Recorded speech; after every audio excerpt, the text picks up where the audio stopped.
Today on Place Name Here, Bitcoins.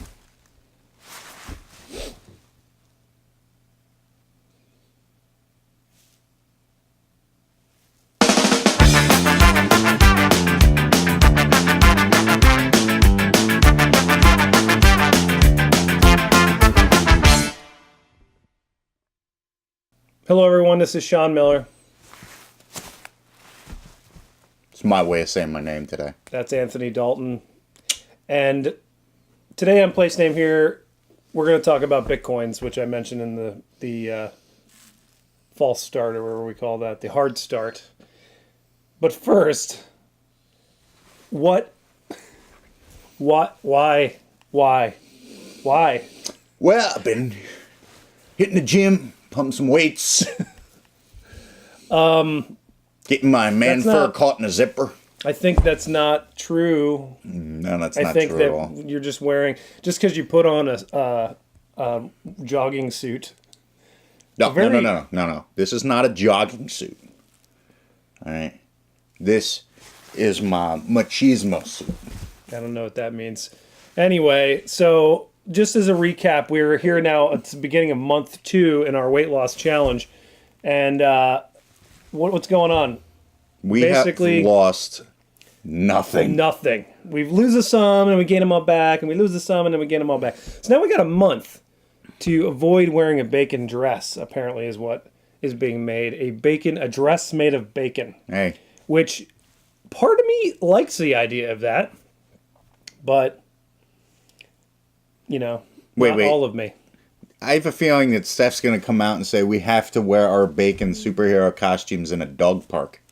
Right, that would be in a dog park. Yeah, that'd be good.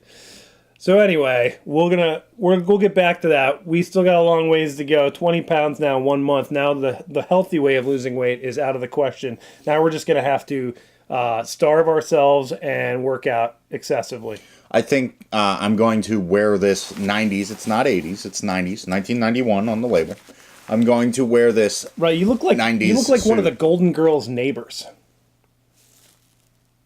Like you're gonna go out and you're gonna go over and ask Blanche if she wants to go out on a date. I'm gonna wear my 90s jumpsuit and do an 80s montage because I'm just cool enough to cross decades. Right.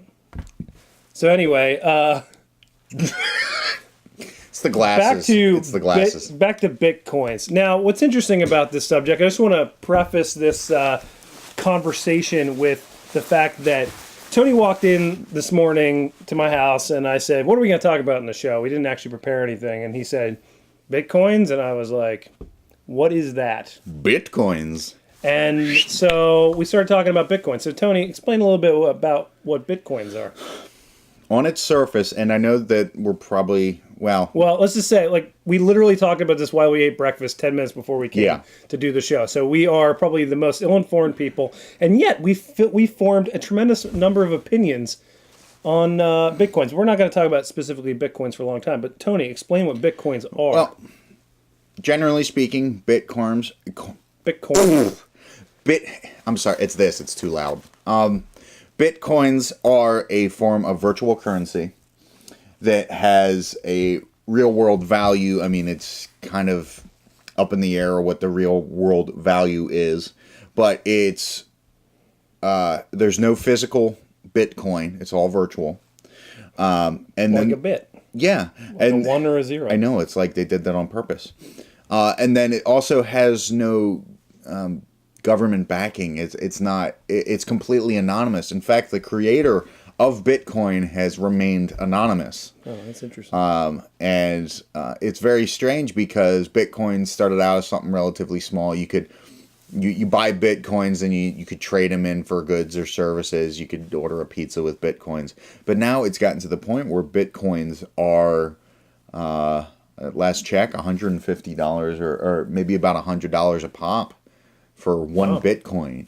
So it really plays around with this sort of idea of a limited and alternative market, alternative currencies, alternative currencies. Yeah, it really brings up the question. I mean, talk about ill-informed. I do know that in this country's history, we didn't always have the Federal Reserve, and then we didn't always, even when we had the Federal Reserve, they weren't always printing the bills.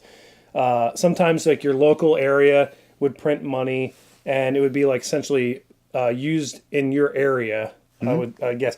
And what's interesting, so like for instance, you were from Quakertown, Pennsylvania, and I've actually seen one of these Quakertown dollar bills, and like from Quakertown National Bank and Trust. Yep. I don't remember if they said Federal Reserve on that or not, if they were somehow backed by the federal government or not, or if it was literally just backed by the community. But the whole Bitcoin thing is sort of the modern version of that. But what I did find, I guess, in the early parts of the recession, there were some other communities that were starting this idea, like reinventing this idea of currency just within a community. But that's the thing I don't understand about Bitcoins really is that, like, how is it possible that they're worth that much money? Like, I don't get, like, what is it you can use them for? Like I guess there was another example of a digital version of currency called Linden dollars, which was on the game Second Life, which I think is still out there. I haven't used Second Life in a long time. Believe me, it's still out there. But people are making a lot of money. Really? It seemed like Second Life just became, at first it was a neat thing that was like kind of a research project, a social experiment. It was like before Facebook really exploded into what it is, and MySpace was still out there. And, Second Life came out, and it was like more interactive. It was like you created an avatar, and he moved around that world, and you could build a house, or you could, if you became a patron level user, you could actually own property in Second Life and build homes and I guess live there for real. And then you could, exchange your US dollars for Linden dollars, which was the dollar currency in there. And then you could earn that currency within the game by working or dancing at nightclubs or whatever. I remember you could just earn Linden dollars by like having your little guy dance somewhere. Then it seemed like the industry that takes over everything digital took over Second Life, and that's the porn industry. Because then next thing you know, everywhere you go in the Second Life game, like there's some sort of like virtual strip club or pornographic place where you can buy porn stuff. And so that's when I was finally like, you know what, this is getting a little out of control. It seems like there's nothing cool about it anymore, unless you're into pornography. It's up to you. I don't recommend it. It is the internet. It is the internet, and I guess that's what the internet's for, as they say, at least from the old Avenue Q song. I think that's from that. Yes, it is. The internet is for porn song. It's a funny song. So, I digress. So the idea of like some sort of virtual dollars is, it's not a new idea, but no. It's just really curious to me, the whole. And it's interesting. You brought up Second Life, but almost every sort of online game, even Facebook games, anything like that, even iPhone games, they use their own currency, which translates into real dollars, or real dollars translate. I played that game Gun Brothers on iPad, and they had war bucks. Yeah. You could buy them. You can buy war bucks with your actual money. Yep. And it kind of makes it so. And those instances are definitely designed around you not understanding where your money's going. Yes. The difference between some of these games, with the exception of Second Life. And probably a couple other games. I'm sure that there was a money grab on Second Life as well. No, even that. But the exception is that in these games, you usually can't transfer it back into dollars. But with something like Second Life or Bitcoin, you actually can. And therefore, you could make a living trading these currencies, trading these virtual currencies, which have no realistic value as its own right. But then that brings up the concept that does money in general? Right. Money is based on the trust that we have in, I guess, the federal government and or the Federal Reserve, or that we continue to look at that dollar bill and say it has some sort of value. And then, unfortunately, that value also gets influenced by, what people say about that dollar. They say, oh, the dollar's decreased in value and stuff like that. So then it loses value in the rest of the world's eyes and things like that. And the stock market changes the value of the dollar and stuff like that. It's not really based on a gold standard anymore. It doesn't represent an actual physical amount of gold or silver in this country, at least. So I mean, even on the dollar, it says trust. Yes, it says "In God We Trust." So it's like the Batman quote. Just reminding you to trust. It's a Batman quote. Money, money, money. Who do you trust? Right. Was that Batman or is that? Well, Batman it's that? Joker. Joker said it. It was the big. Was that Jack parade. Jack Nicholson Joker? Yes, Well, it he was was a great the Joker. parade Joker thing. Yeah. Money, money, money. Who do you trust? Right.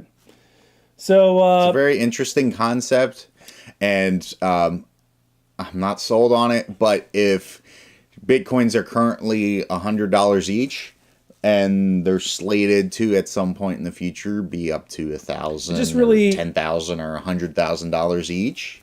the food for thought is the idea that, does our money have any value at all? It just really begs that question. So when that's things a like good that can happen, to me, it almost like undervalues. Well, it kind of makes it a bizarre thing that we trust in these little pieces of paper. So we should make place name here bucks. Yeah, that's a good idea. Right, we can have our own currency. Yeah, but what do you trade them in for? Favors? Or that's bad.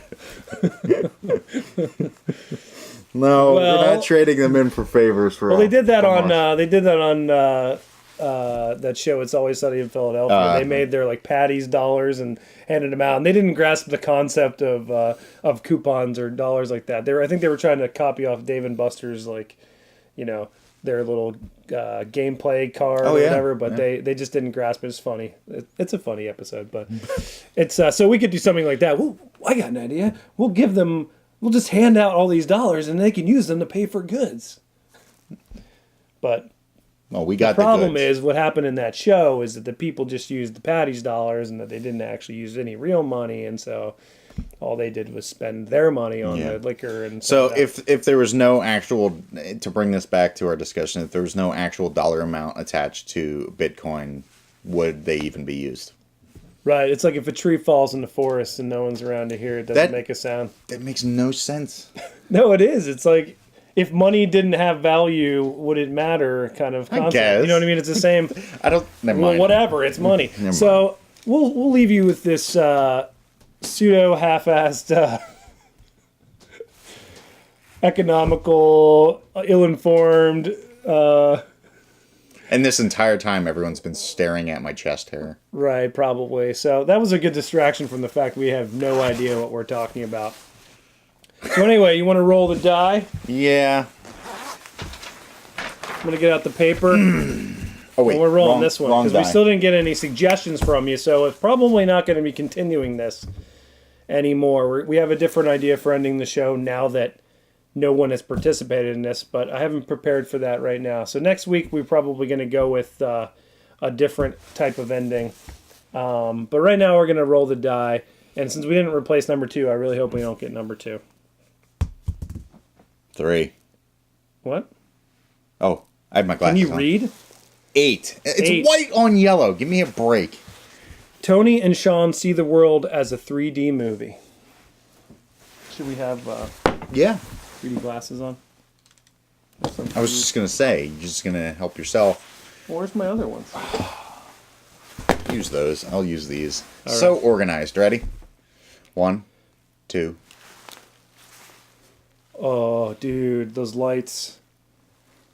All right, this might take me a little to get used to here. Holy crap, the camera's coming at me. The camera's coming at me. Don't fall. Oh, God. Hold me. Hold you? It's like I can... That was awesome! How did they do that?